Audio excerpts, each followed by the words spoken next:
Jennings, Ambassador Mota, ladies and gentlemen, good afternoon. Is mic working? But I don't know loud enough. I was wondering, I think there's a... Is that better? Oops. Okay. You'll resonate now. I know that I heard there's a talk scheduled this evening on, I don't know if this is a topic may not be taboo here, but so sex and alcohol, does that really bring happiness or something? So I'm competing against that talk. So if one of you have come here, then obviously there's a lot of interest in India, because if that was the alternative topic starting in about half an hour from now. So it's nice to see all of you here anyway. So because I suddenly got worried that I might have an empty room and who would I be addressing. So welcome. It's great to see you all here. I thought I'll just structure the presentation in a manner that economic diplomacy will come to it sort of towards the middle and the end. I'll just, Mr. Jennings has given a good overview of India, so it will make my job much easier. So I'll just try and place this in a little more detail where we are, India and South Asia, and then India with Europe, how far we are, he was mentioning the distance. And then India, how it fits into the new global scheme of things, where we see ourselves going. And then we'll lead on to economics as one aspect of it. So I just thought we'll bring that in at the end. But maybe the larger context of India may be of more interest also. So we'll start with that. So that's what I mentioned. And then there's where I mentioned the MEA's initiative. So that is India, that's how we structure it. MEA is our Ministry of External Affairs. So we actually have a pretty active economic diplomacy division where I worked earlier in the activities we do to sort of promote business.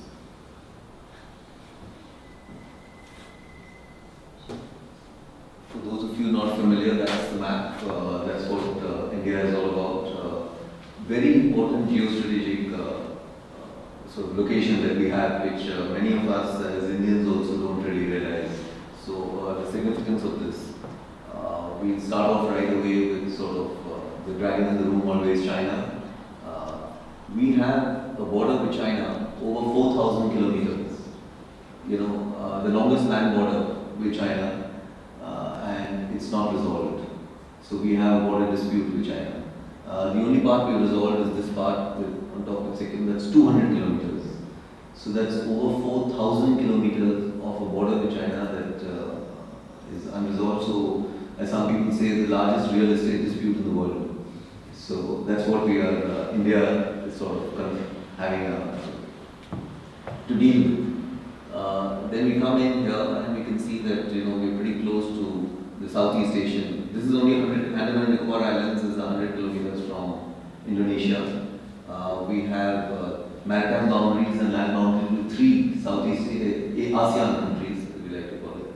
Our exclusive economic zone from the Persian Gulf and right up here, coming into the Straits of Malacca, is our exclusive economic zone. So it's a huge area, landmass that we have here.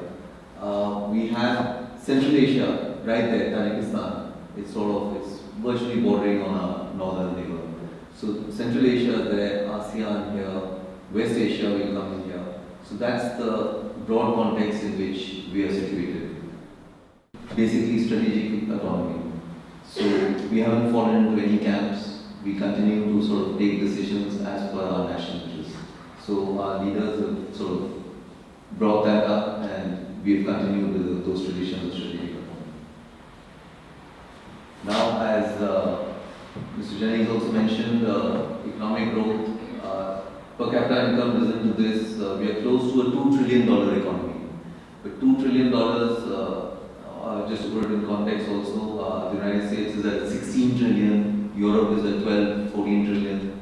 So we reached about 2 trillion, but this per capita income of 1,200 is quite low. We would, of course, like it much more. I think our target is really that 9%, 8-9% growth. Again, which what Mr. Jennings referred to about the rapid growth over the last few years. 2 years we have seen it sort of dip. We are down to about 5%, but we are all set to sort of move it further up and bring it up. We had virtually a decade of growth of 8 to 9%. So that has brought it to this level as of now. Basically, a secular country, plural democracy in the world. It's like many other countries also, but as he said, four major religions were born there. There are many other religions there. There are over 1,000 languages. Our constitution has 21 sort of languages which have their own written scripts, completely different. They have their own literature, they have their own films. So it's like Europe. I mean, we'll come to that, how sort of as I mentioned later, how we are close to Europe. Yeah, I want to mention that I won't be talking for that long till 5:30. So questions can come up on what I present or even otherwise, anything at all. I'll try and answer them. So it'll be a few more slides. It won't be a classroom sort of a boring lecture, and then we'll move on.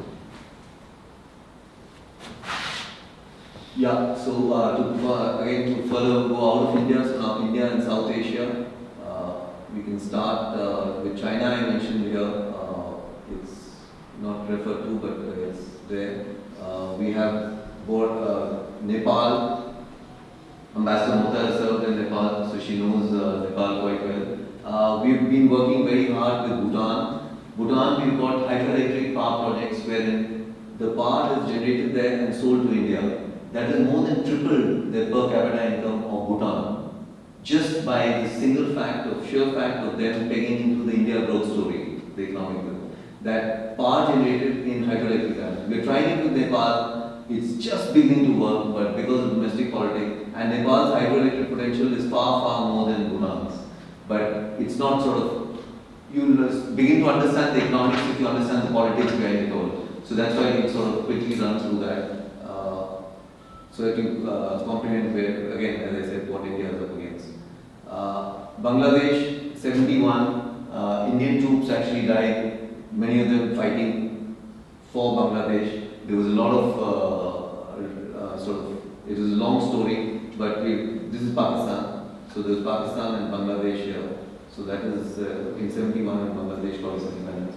We have relations with Myanmar, which we sort of, for the last 10-15 years, we picked up. Before that, we had cut off relations. We were not dealing with the military junta there. We now have begun to deal with them over the last 10 years. We're also talking to, of course, Aung San Suu Kyi. So it is an active foreign policy there.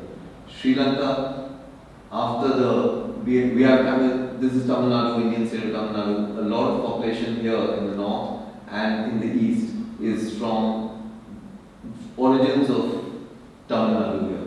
So politics here has a big impact on Sri Lanka and domestic politics here. Pakistan, many of you may have heard about, but maybe in question and answers we can get into more details. But we have a long boundary with them, firing going on as we speak. Unfortunately, it's been going on over the last few weeks. The Mumbai terror attack here, they came across from here, they came by sea. This is the ocean. There's no land there. So this is where they came across. So a very sort of thorny relationship. We are having issues with them. The example we've been giving them is that look, if we can deal with China, we can have a border with China where there's no firing, 4,000 kilometers, no firing, nobody dies. There's a dispute on. But with Pakistan, I think it's a few hundred kilometers and there's incessant firing going on for the last few weeks and months. There have been periods when there's been tranquility, but that's been a problem here. Afghanistan, India has invested over $2 billion in aid. And for a poor country like India with a per capita income of $1,200, $2 billion of aid in Afghanistan. And it's gone into pretty much basic stuff, electricity supplies, hospitals, schools, biscuits for kids. And this isn't into huge, consultants or World Bank sort of projects. These are pretty much projects done at the local level. So that's India and South Asia. Yeah, SARC, I wanted to mention about, so we have been trying, this is the South Asian Association for Regional Cooperation. So we are trying our best to sort of interlink with that, create cross-border economic linkages.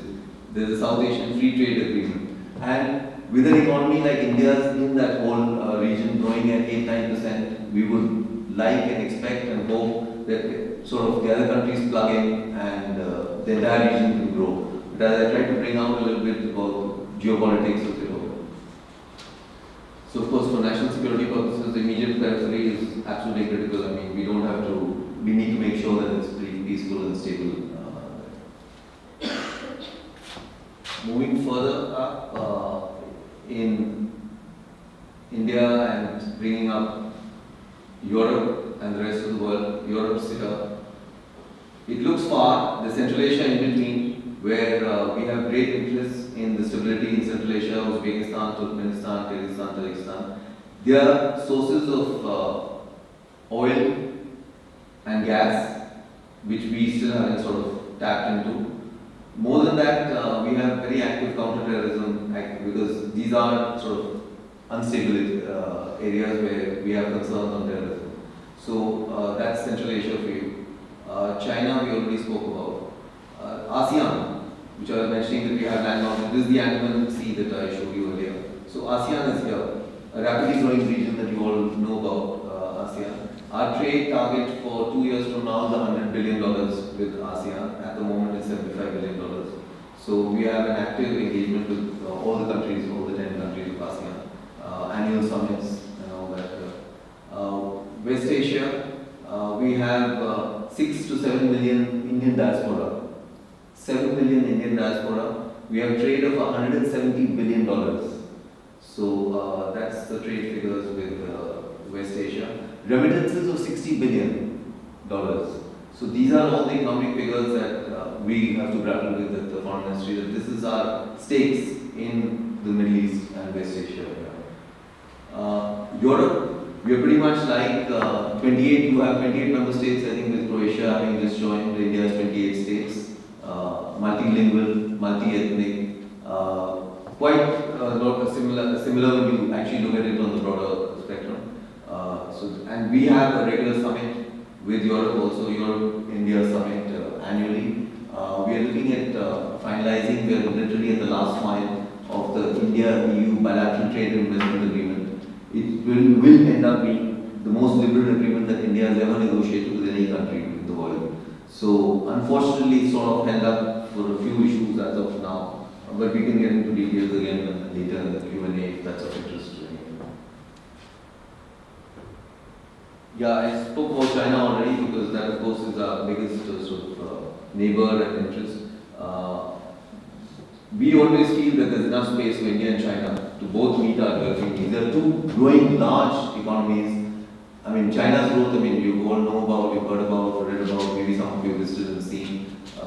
India is sort of just beginning, so we aren't anywhere there. We are just beginning at 8%, 9%. They've been growing at over 10% for now 3 decades.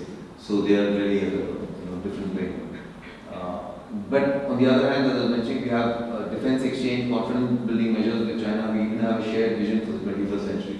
So there's absolutely tranquil border luckily with China. Asia we spoke, West Asia we spoke about, Central Asia. Now we bring in the global picture. So that's India. United States. Now our sort of big strategic partner. In '98, we had a nuclear test, nuclear explosion. United States imposed sanctions on us. We were pretty much sort of ostracized, so to speak.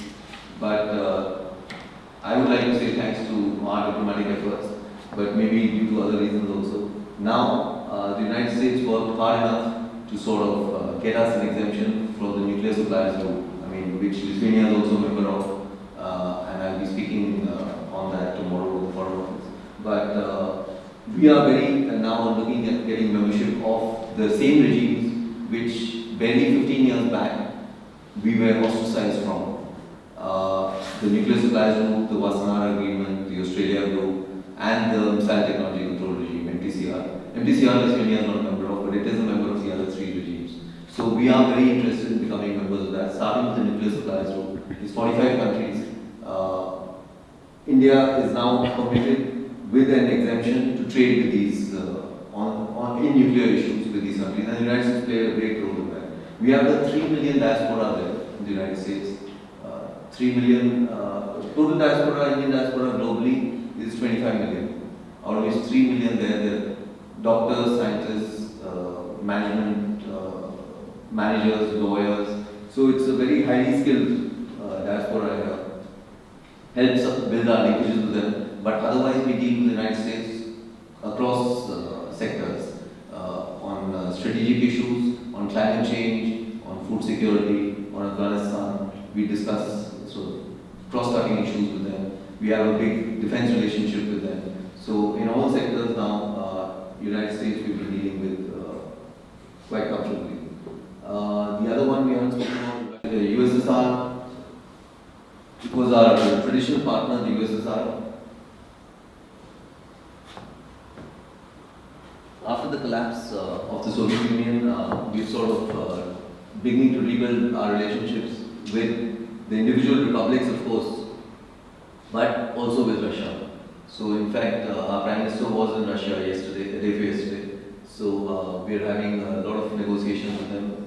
The weakest link here is trade, because trade was initially not in convertible currencies and issues like that. Now, of course, we are coming back to dealing in convertible currencies. So, Russia, the trade needs to pick up, but otherwise, we have a strategic relationship with them, we have defense relationships with them. So, with Russia, we have a relationship going. Africa, we are beginning to pick up. We have invested a lot. We are still opening lines of credit. We have over $500 million line of credit with Africa. We have different schemes. We even have the scheme of training ITech, where we ask scholars, students, managers, professionals to come into India for technical training. I'm told even from Lithuania, we over 65 of you Lithuanians used it last year. So it's a very active scheme. Over 3,000 such scholarships, because India believes that spreading its whatever skills we have learned to other countries. I mean, it's part of our sort of philosophy in foreign policy. So we've been doing that a lot with Africa. Latin America still we need to pick up a lot. I mean, there really the distance sort of matters, and then comes in other issues of language and things like that. But we are sort of engaging with them. So we've gone through this.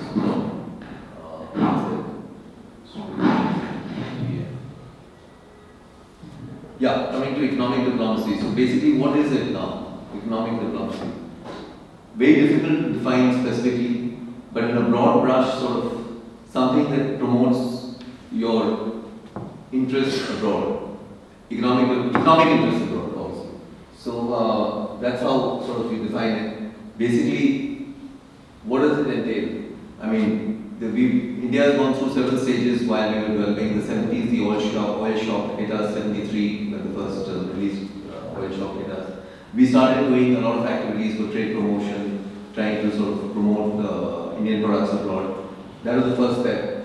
Then we went into sort of country promotion. India was participating at Davos, at annual summits there. Now we are participating in the BLED Strategic Forum in Slovenia. So we've done events there. So it's sort of now moved into country promotion, and now the final stage, not really the final stage because things might evolve further. Currently it's into negotiating free trade agreements in India-EU, FTA, the regional trade agreements with SAARC, the SAFTA. So you're getting into that, you're getting into WTO, GATT, WTO, those sort of issues.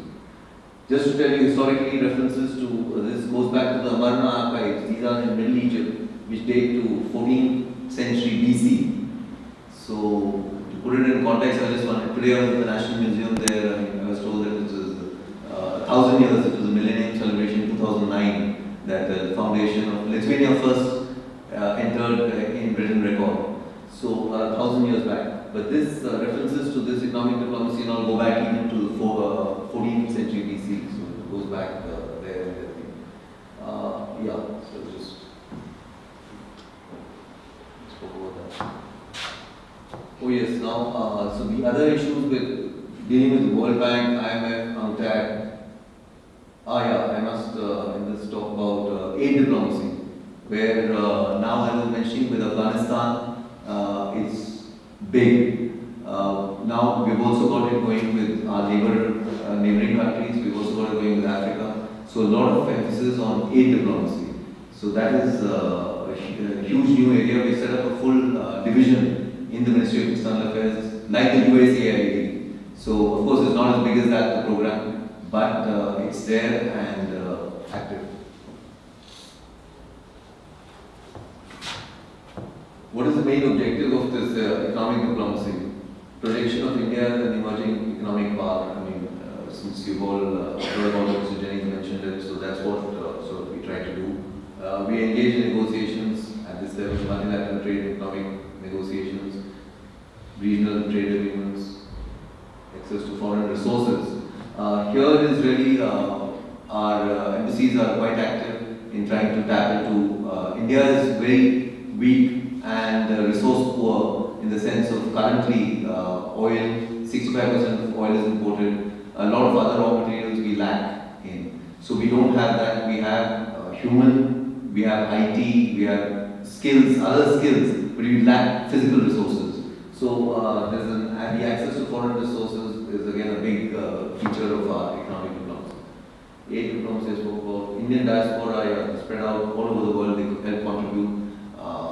Of course, here Mr. Chaudhary is also present here as part of our diaspora, and we count on them.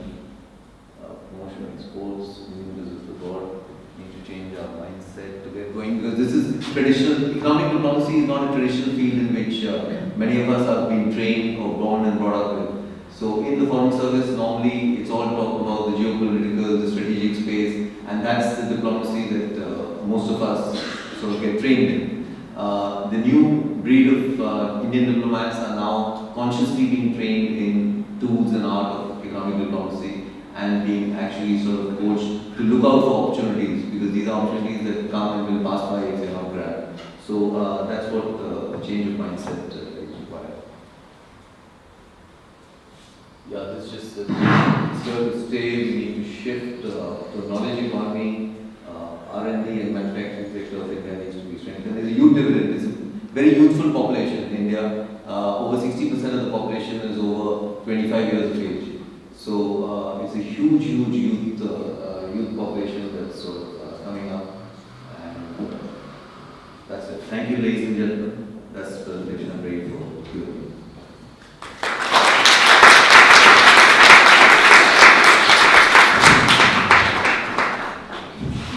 Thank you, Mr. Chhabra, for this very extensive discussion and scope of where India sits in the world today. We are in an Institute of International Political Studies as well. So I think, does anybody wish to raise a question at this stage, or may I go ahead myself? Any questions here? The contrast, I think, yes, sir. Thank you. My first question would only be, thank you for your presentation, which was very interesting. If I asked you, what was, by implication, the overall aim of India's economic diplomacy? Is it to further economic interests abroad, or to increase personal happiness at home, or what is the implicit aim of all these efforts? Basic aim is to increase our economic interaction, because as I said, we are a resource poor country. So our basic objective is sort of to increase access to resources, one. Secondly, as I mentioned, the other aspects of it is to share our technical expertise, knowledge. Again, that's part of the economic diplomacy with ITEC, but then that is the Indian Technical Economic Cooperation. So that is the second part. The third part is the aid diplomacy, the other aspect of it that I mentioned. So there are different aspects of it. So at any moment of time, one might gain predominance over the other. But I mean, there are multiple aims which we try to achieve through. Yes, please. The students are too afraid about this, and I would like to ask the question. We just discussed with the students, and it's surprising that they are not asking any questions about India's and China's growth. And India is growing. That's obvious as an economic power. But I don't know, maybe it's only in Lithuania that we have this attitude that at some point it lacks this political assertiveness. It doesn't like to play a very important political role on the global stage. India. So is it sort of a pre-thought strategy? Is it some kind of a strategic choice? Or will it change probably in some years and India would start playing more assertive role in the international politics as a political, not only as economic player. You also were talking about economic diplomacy, but then probably you will talk more about diplomacy, like in a geopolitical sense. And probably it's not going to happen at all. But maybe it's a choice of India. So if there is a choice, so why this choice was made? What are the conditions, or why did you make this choice? Thank you. Very interesting, fascinating question. I think the two points that I would like to make. The first one is that we can't really compare it to China in terms of the sort of how much we project or how active we are, as we were mentioning in international. Because China, as I said at the beginning, also, it's at a different plane. I mean, they are a $15 trillion economy or a $2 trillion economy. So it would be unfair to compare the weight that China brings to the table is not what India brings to the table as yet, anywhere close to it. So a $2 trillion economy vis-a-vis a $15 trillion economy, that itself explains a lot of. So we would be that much less sort of noisy or seen, in that sense. It's obvious because we don't have that sort of cloud. We don't have it as of now. But as you said, and the other reason is probably we belong to the Mahatma, the land of Mahatma, the understatement. It's a very benign part traditionally. It's not been an expansionist part. It's a very sort of self-contained. We're only now sort of beginning, though we had interactions, but we're only now sort of beginning to a little bit move up. So that could be two reasons for now. But for the future, I think part of it comes with the growth here. So if and when we reach also 10 trillion, 15 trillion, 20 trillion, I mean, you would probably see a more active India, more assertive India, it will come. It's a matter of time. So it's not. That's how I would see it. I don't think it's any strategic choice. It is a strategic choice that, I mean, you just don't start punching above your weight as of now. If you don't have the weight, I mean, you better, unless the ambassador wants to add something on this. So that's what, that would be my view, that as of now, I mean, so we aren't trying to punch our hand. So that way it's a strategic choice in the sense that you aren't trying to, play above. Yeah, that's true. But if I might add, since we are talking about respective clout of different countries, there is something called hard power, and we all know that hard power, what constitutes hard power? Your military might, your economic position in the world, how well your people are doing economically, whether your missiles can strike any corner of the earth. But there is something else that India probably does more subtly in a more invisible manner, and that is the exercise of its soft power. So that is something which you don't really tangibly see on the ground, but the fact is that many of you are attracted to India because of its soft power, not necessarily because of its economic clout. Economic clout is of course extremely important because the stronger we are economically, the more we will be able to do for our own people. We will be able to bring a better life to our own people if we are able to exercise our influence, our economic diplomacy, and secure resources for ourselves and bring those resources back to our country and enable our people, empower our people with those resources. But the other aspect, apart from economic diplomacy, when you compare with China or the fact that India doesn't really pull the kind of clout which perhaps China does, because that's your reference.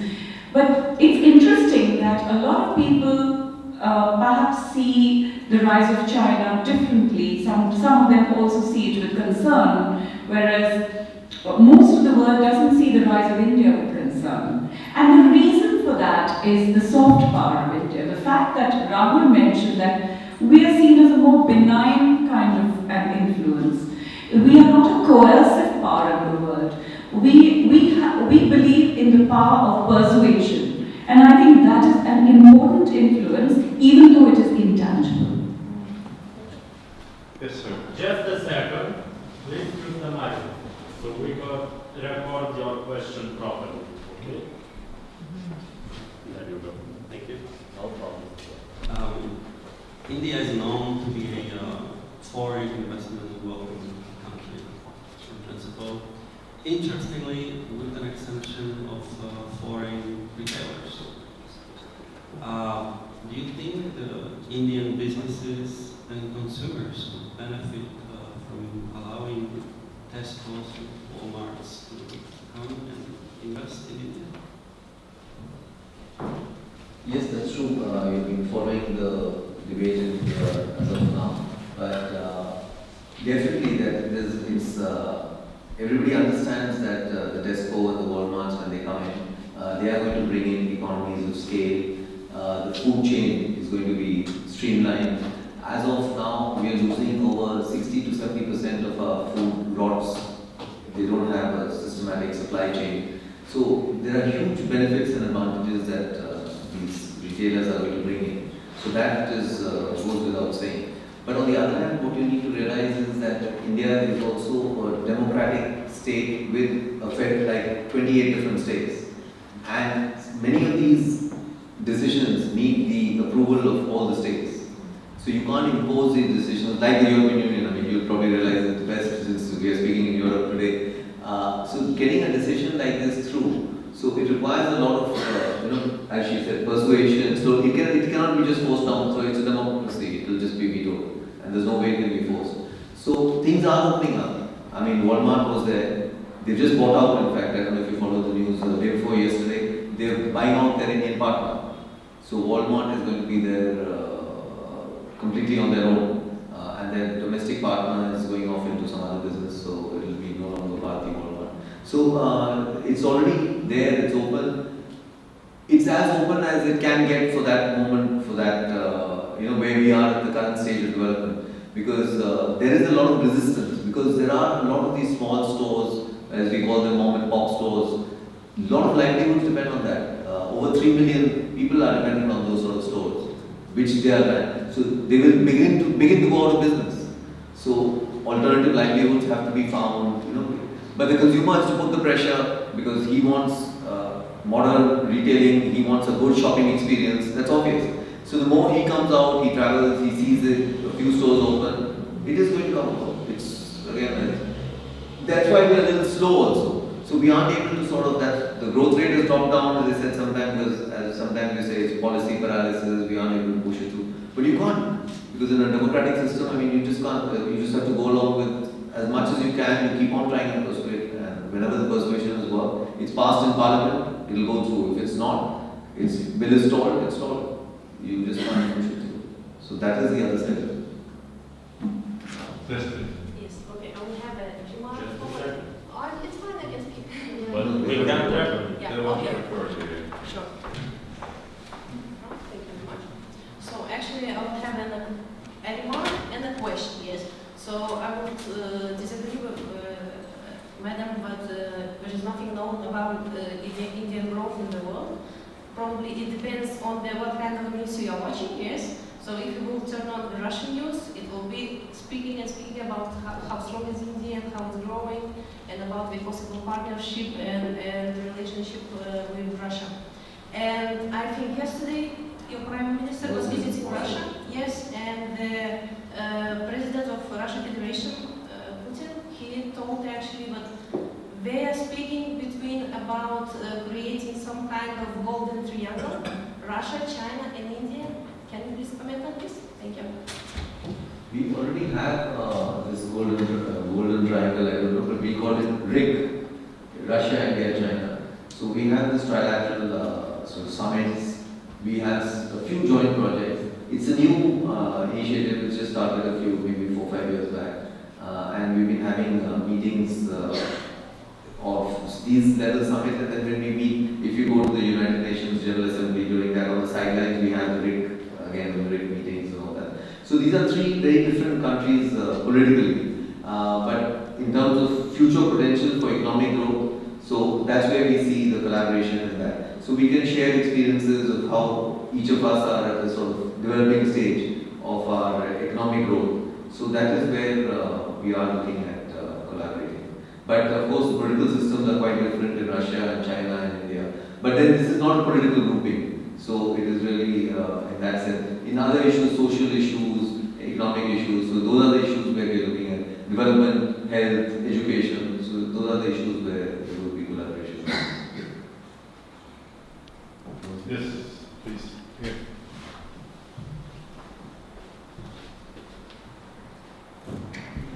Talking about visits, it was a very interesting coincidence actually that if Prime Minister Singh visits Moscow, so Prime Minister Sharif visits Washington.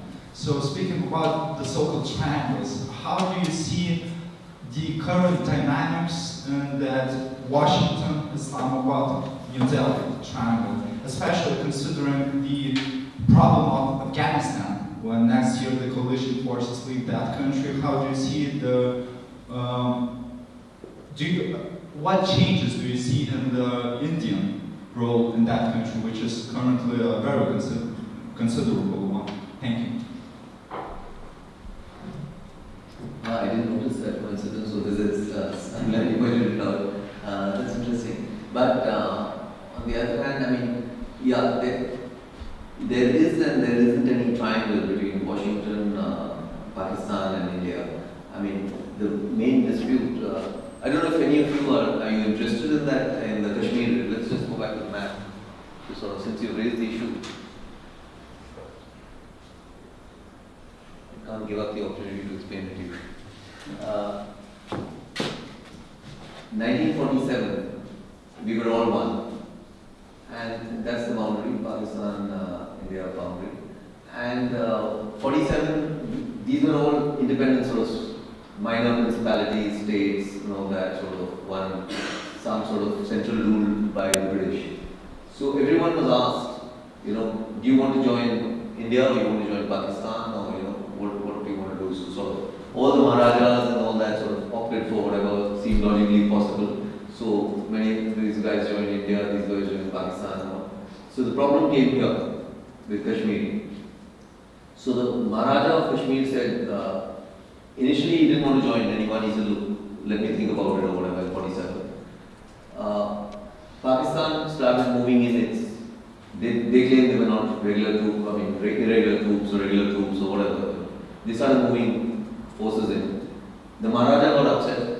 And he came to India and said, look, what's happening? These guys are coming in. So he said, look, we can't help you. You don't belong to India, so you're on your own. You fight your battle. He said, okay, I join India. Then India moves in its troops. And then we stop them at the boundary somewhere here. This is where we stop, and this is the line of control where we are. So this part is actually part of Pakistan as we speak, but it's part of the state of Jammu and Kashmir. So we stop them here and we go to the United Nations. Again, what people don't really realize.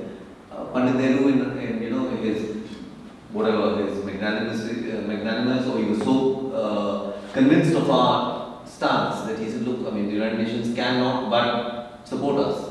So we, otherwise we could have just, we've got this much area back, we could have gone on and on, but we stopped the bloodshed, we stopped the killing, we declared a ceasefire, and we went to the United Nations. Unfortunately, after that, you know, things have just gone on and on and taken another cover.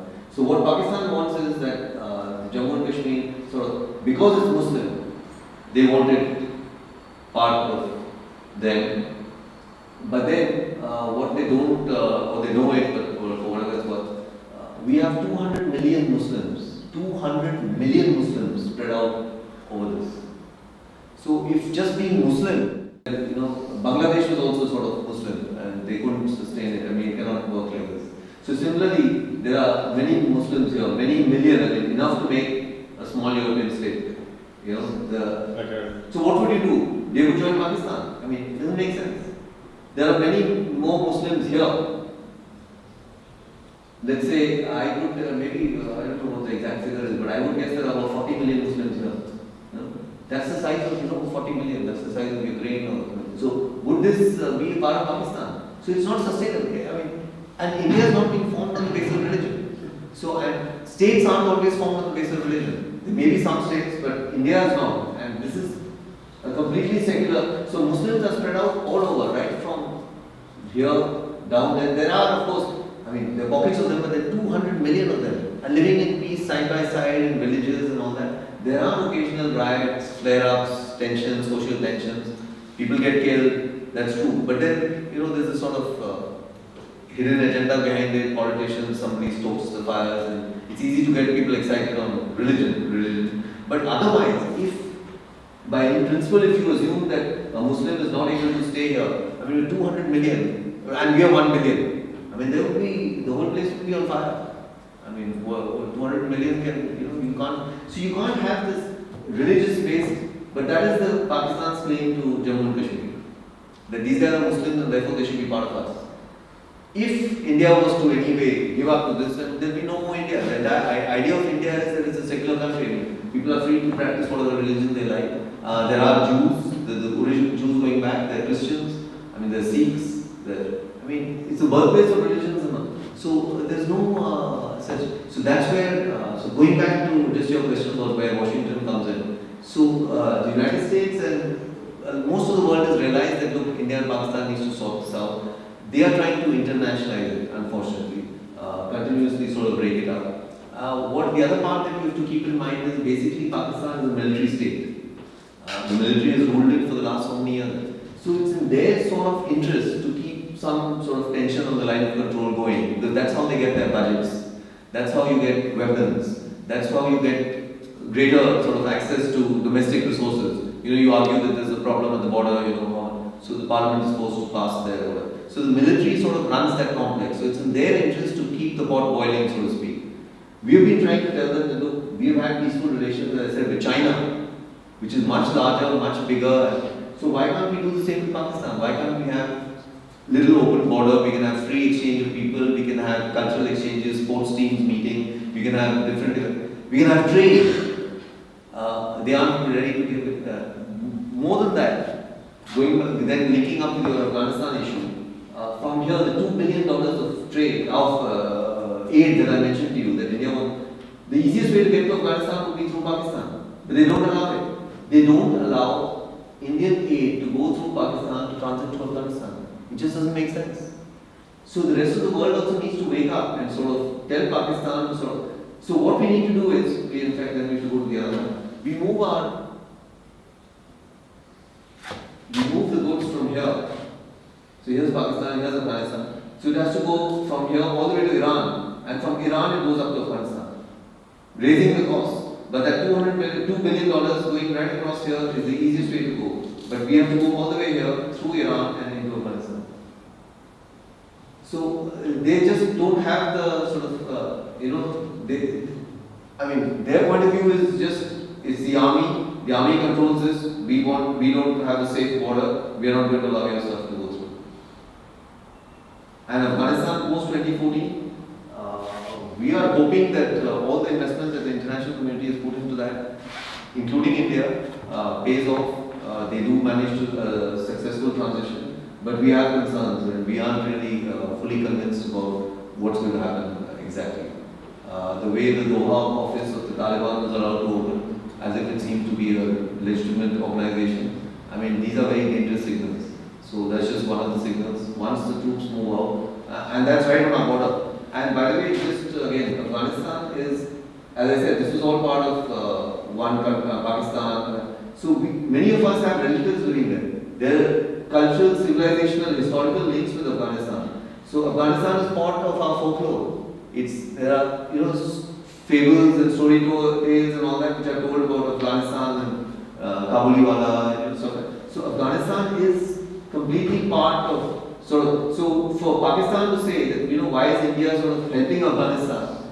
It is completely, and what we are helping is only in terms of civilian aid, just to keep Pakistan sort of satisfied that look, there's no military equipment going there, there's no even police training, no weapons, nothing. We have absolutely nothing except the best interests of Afghanistan at heart. We only give them civilian aid. So even though Afghanistan would like to get all sorts of assistance, we have restricted it completely to civilian aid. But post 2014, if things go on the way they seem to be moving now, it's a serious concern for all of us. And it's right on the border with India. I mean, training camps are there. That's where the terrorists are being trained. While Pakistan has their training camps for infiltration of border right here. So this is where it begins to merge. Here, here and here. So it's right there. And everybody knows these are proper training camps running here. Thousands of people are being trained and pushed into this part, Kashmir.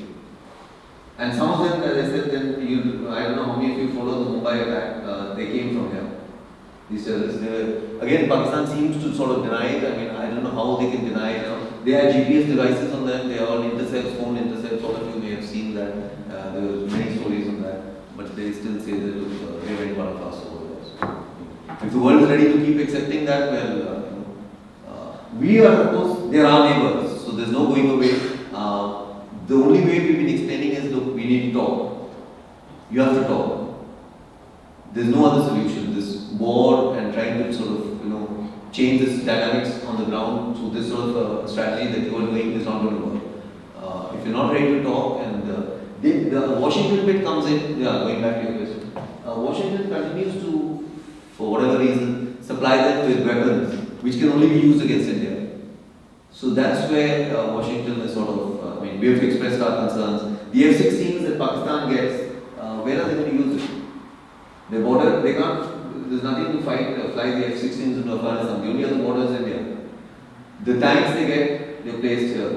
The aircraft they get are placed here. So it's all against us, sort of.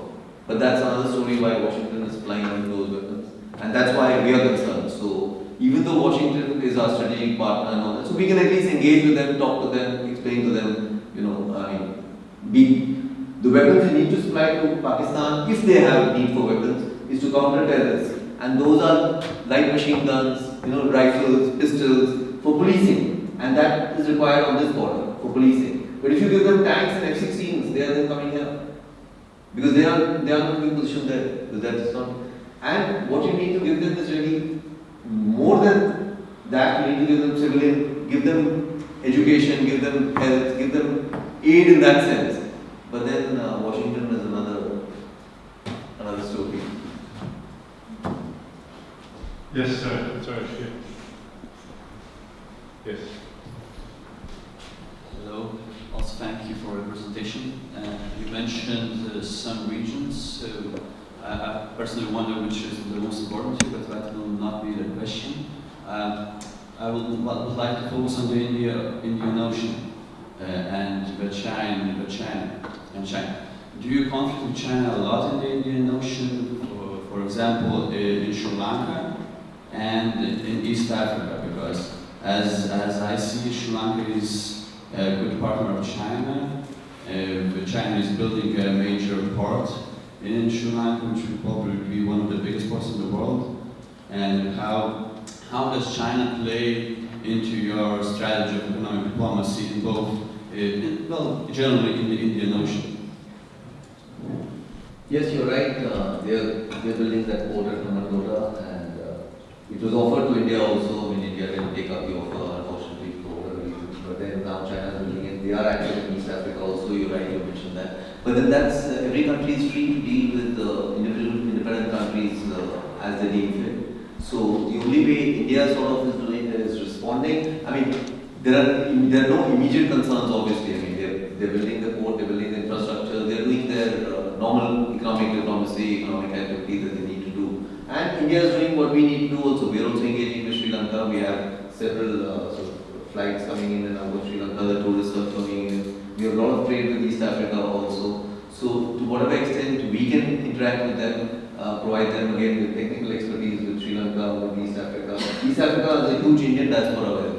The Chinese, of course, also go in and they put in their workers, they live in. So it's a different, as Ambassador mentioned, China goes in sort of with they have their workforce, they live in encampments, which by the way you may have read has created sort of little enclaves and created tensions in local society. The Indians have gone there over centuries, have merged with the local populations, and they're just part of the diaspora, so to speak. The Chinese aren't part of any diaspora. I mean, they maybe many times more, but then they're there, they move out, they sort of come. So there is resentment growing amongst, because that's the way they operate. This is their system.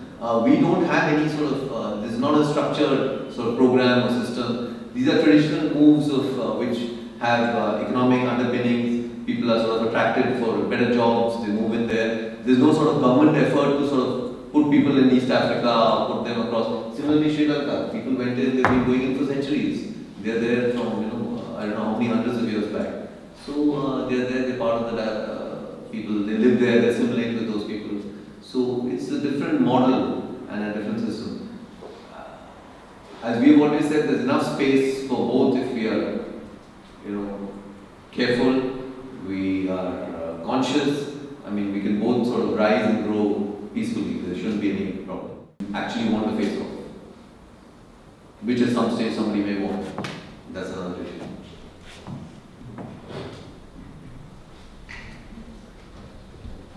Thank you for such an interesting lecture. My question would regard India's relationship with Myanmar. Could you elaborate a little bit on the recent developments of India's cooperation, economic and aid cooperation with Myanmar? Thank you. Again, Myanmar, because of its sort of strategic location, a lot of resources. It's a resource-rich country, as you're aware, but 60 million population, so it's a huge population, a lot of resources, but one of the last frontiers as they speak, so to say. But India had sort of taken this stance for several decades, at least 2 decades or so, that we not engage with them because of the military junta, military junta. So, but then we found that very quickly China moved in, and China in Myanmar is right there. So they started building in roads, railways. I mean, it's all sort of coming in here. So we were completely sort of, if you don't engage with someone, whoever is in power at that moment of time, I mean, you need to engage with them. Otherwise, you're on your own. I mean, that's the choice you take. So we consciously sort of moved to taking the decision that look, we will talk to whoever is in power, whichever is the government at that moment of time. That's the only way you can even tell them you have some sort of influence over them. That look, otherwise if you're not even talking to them, it doesn't serve any purpose. So the whole purpose of diplomacy is to talk. Whether it has any effect, how convincing you are, that's the next issue. But if you aren't even talking, then there's no more diplomacy. So diplomacy is based on that. So we talk to them, tell them, and engage with them. We're also, of course, with Aung San Suu Kyi, she went to college in India, by the way, so some of you are probably aware. She actually studied in Delhi. So she has old attachment and links to India. So she may have expressed at some stage also that she was a little upset that we were talking to the military. But then we explained to her the reason, and that could have a moderating influence on that. So that is why now we are sort of engaged with them. There is a huge program of infrastructure development here. It's actually roads. We have a land boundary with them. So we are now building in roads. We are planning even sort of events like a car rally. A car rally coming in from Calcutta here on the coast and coming up and down through the northeast, Indian northeast to Myanmar. We have huge, in addition to economic and aid, we have a lot of security concerns. The northeast, maybe go back to so this is India, and that's the land boundary that we have with Myanmar. And this all is the northeast of India, which has some sort of internal disturbances, and there are some groups that are operating here, which after killing security forces, get across the border into Myanmar. So it is absolutely critical that we start talking to the government in Myanmar and sort of making sure that this border is properly patrolled, so that people committing crimes and other acts here aren't having free access and easy access right across. So that is where, look at this. So this is the whole border across multiple states of India. These are all about four different states of India around this border. So that is, and of course we are providing them a lot of technical assistance. A lot of Myanmari students are coming into India to study, to get technical expertise. So there's a good interaction now.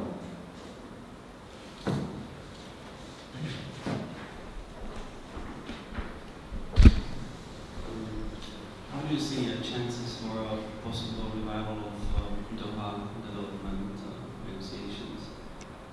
Some observers think that in the failed negotiations, some countries were more flexible than the others. Where does India fit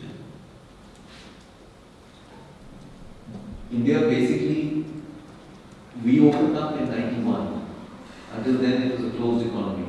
So free trade was really not that sort of in our mindset. But ever since we've opened up in 91, it's been now 2 decades, over 2 decades. So we've definitely seen the benefits of free trade. So we are consciously pushing for the WTO around. We are very concerned that it's sort of not actually reaching conclusion. Any sort of limits to free trade is going to harm India's growth, is going to harm global growth. So we are very much in the forefront of liberalization to the maximum extent possible. And that is what we have tried with the EU also, with our bilateral trade investment agreement, which we are trying to have with the EU. Unfortunately, we feel, and maybe many other countries also feel from this side, that the developed world doesn't seem to sort of understand the imperatives and where we come from. So similarly in terms of the EU bilateral trade investment agreement, wherein we've sort of really gone the extra mile to accommodate concerns of the Europeans. But the Europeans have not really understood that if India has gone that far, but of course they may feel the other way, but the issue is that you're comparing again $1,000 per capita with a $20,000 per capita. You can't expect the $1,000 guy to do that much of sacrifice in general broad sense, which is the same in terms of climate change negotiations and trade negotiations. The person who is with a $20,000 per capita would be generally, just sheer fairness, be expected to sort of make a little larger compromise rather than expecting, because there's no way $1,000 per capita, what can he give up? Any small step giving up for him probably means going to bed hungry. He's probably already missing a meal a day. There are 500 million people in India who go to bed hungry anyway.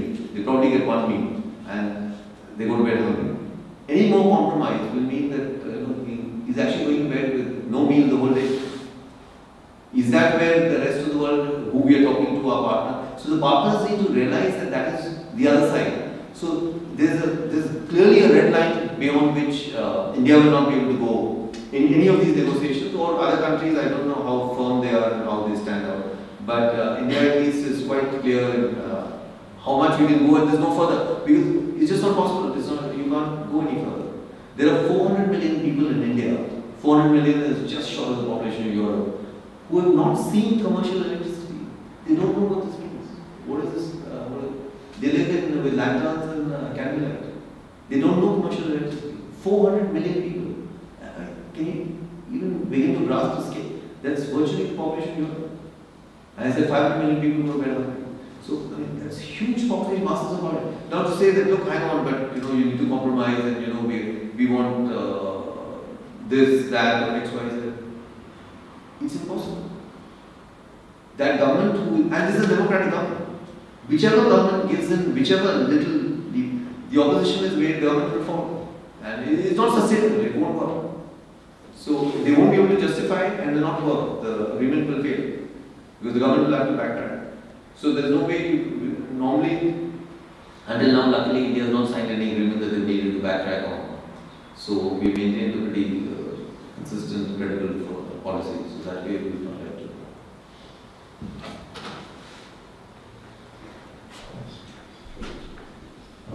Sorry, can you say to what we want? When Lithuania joined the European Union provides money, grants or loans, or loan guarantees for investments that create jobs that develop infrastructure.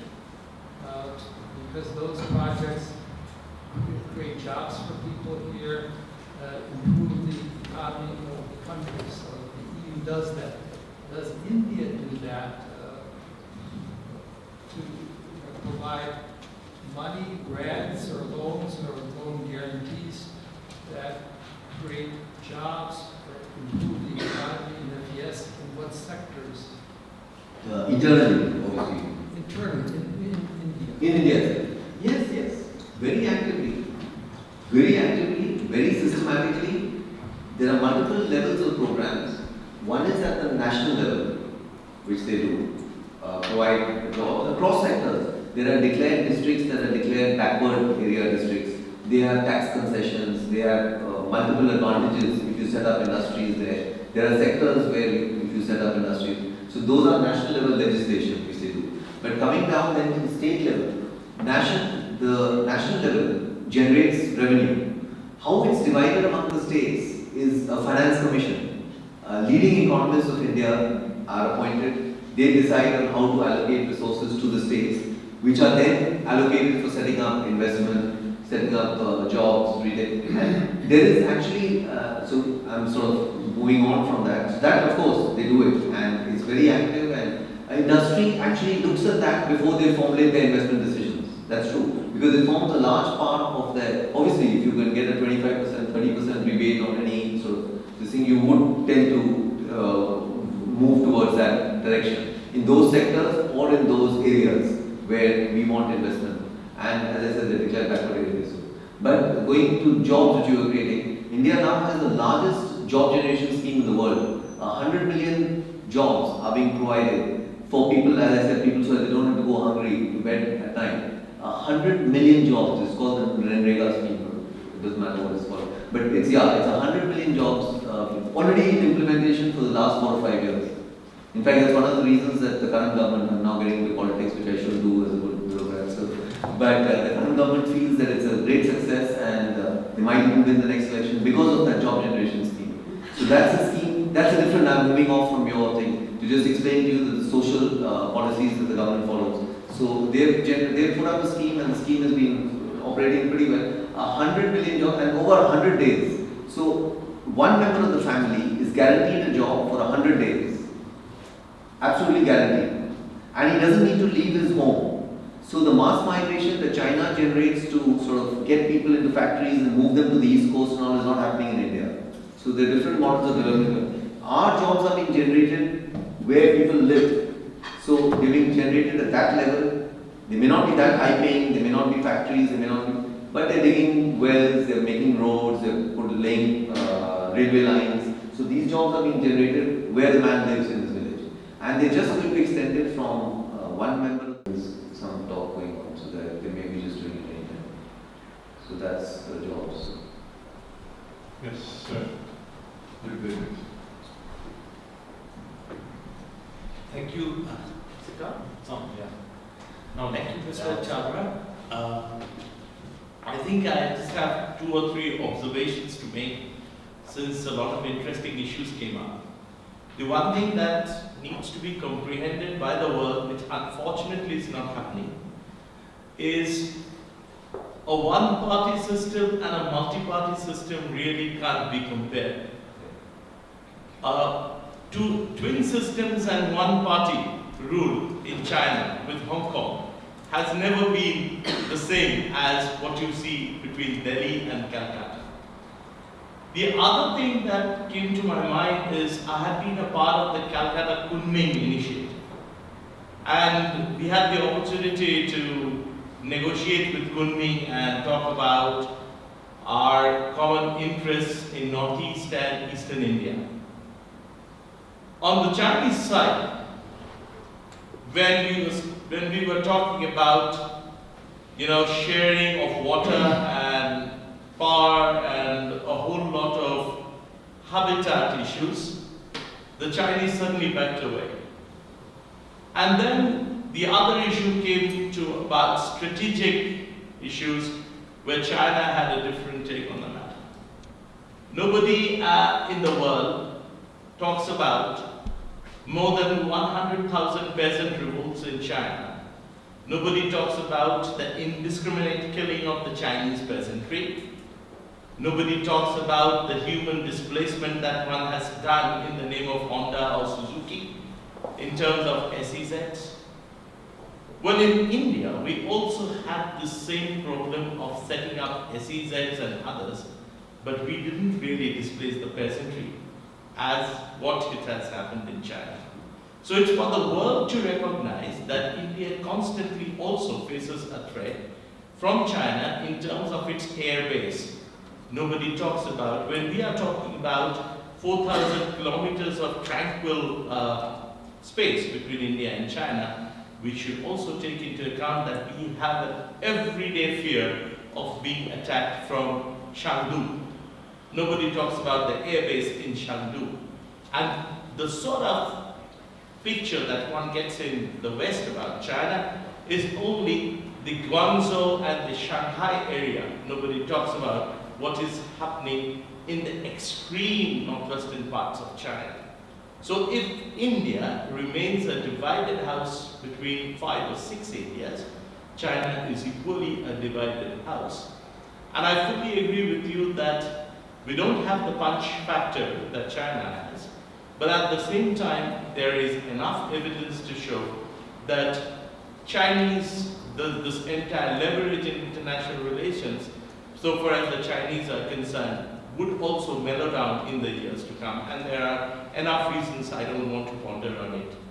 So, on the whole, I think there are positive issues with India as a whole, but India needs to take up a more logical stand when it comes to world politics. Perhaps our benignness, our softness, our peace-loving nature is being taken for granted. So a hardline approach, I think, is the need of the hour, especially when Islamabad or Beijing is something playing up to be truant actors. We don't need to be truant people, but we need to harden up our postures as well. And I think it's for the MEA and you people to decide. Thank you. Thank you. Thank you.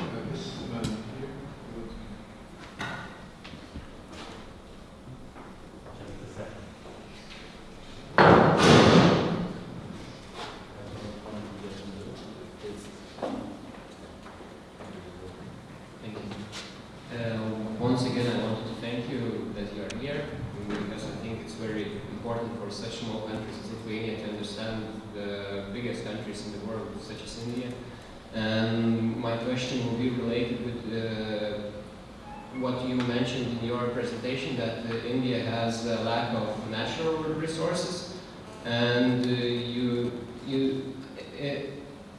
we have such experience in Lithuania that lack of energy security makes you under influence of those countries that provide you natural resources. So what countries provide natural resources for India, and what impact that has on your international politics? No, good question, but we'll be here till dinner, so I'm not sure whether we will wait, but I'll just do it shortly. The basic natural resource that we need, I mentioned it briefly, but the basic one that in today's economy that we need is oil, natural gas, maybe next step. So oil is all coming from here. Saudi, Oman, Iran, Iraq. This is where oil is coming for most of the world and for India, of course, also. So this is where we have, as I said, those 6 million people. The diaspora people are working here. We have oil trade is coming down here. So it's absolutely vital that this is a peaceful neighborhood. So any problem in Syria, in Iran, has huge geopolitical implications for India. A $1 rise in this price is $50 billion of imports here and completely upsets our balance of payments. So we cannot afford to have unstable situation in the Middle East. In addition to that, as I said, 6 to 7 million Indians live here. So that's 3 times the population of this many. Actually, people are living here with their families, and it's huge.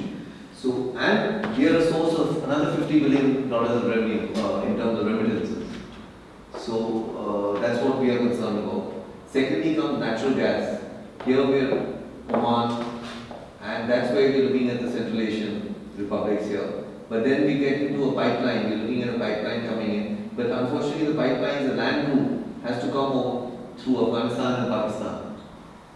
And that's going to be the tricky part. So unless this whole area stabilizes, we have great demand for natural gas, and it's not only for in terms of feeding our power plants, it's also for fertilizers. So it has implications on food security. That gas is used for phosphatic fertilizers and other fertilizers here on our plants on this coast. So we need that. So we are now looking at laying down pipelines, undersea pipelines from Oman directly across to Mumbai here and along the coast here to meet those requirements.